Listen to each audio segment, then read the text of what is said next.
L'annonce de l'arrivée de Pascal de la Tour du Pin sur C8 a été l'une des annonces les plus surprenantes de ce mercato 2023. C'est avec enthousiasme que j'entame un nouveau chapitre de ma carrière.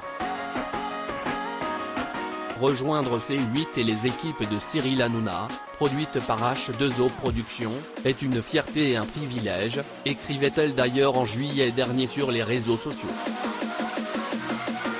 Invitée du Buzz Télévision du Figaro Télévision Mag, la journaliste a accepté d'en dire plus sur les coulisses de son arrivée dans l'écurie de Cyril Hanouna. Cyril m'a appelé et il m'a fait cette proposition. Au début, j'étais surprisé. Cyril a su me convaincre lors d'un déjeuner. C'est un patron qui a une vision des médias et j'ai trouvé son analyse assez juste, affirme-t-elle ainsi à propos de son nouveau patron. Elle ne cache pas d'ailleurs que certaines personnes de son entourage ont tenté de la dissuader de rejoindre Cyril Hanouna.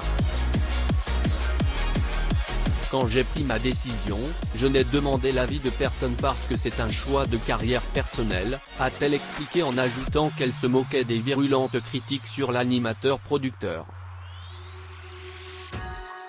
Ça glisse sur moi comme l'eau sur les plumes d'un canard.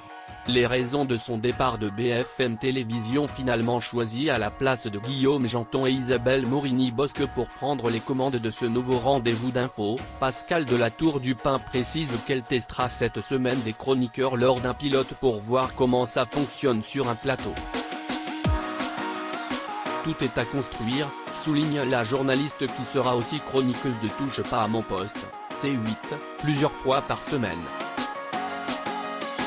Elle refuse par contre de confirmer si elle jouera les jokers de Cyril Hanouna le vendredi ou si elle co-présentera sa nouvelle émission politique avec lui. Elle évoque aussi les raisons qui l'ont poussée à quitter l'information en continu. Ce qui ne va pas me manquer, c'est l'information lourde. On annonce rarement de bonnes nouvelles quand on parle de faits divers et de guerre. Je suis ravi de parler d'infos autrement aujourd'hui.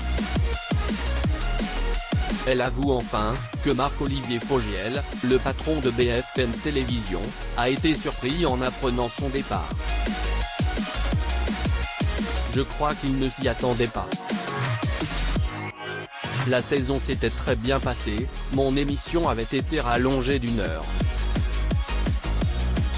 Je n'ai pas quitté BFM TV parce que ça n'allait pas, j'étais leader tous les jours.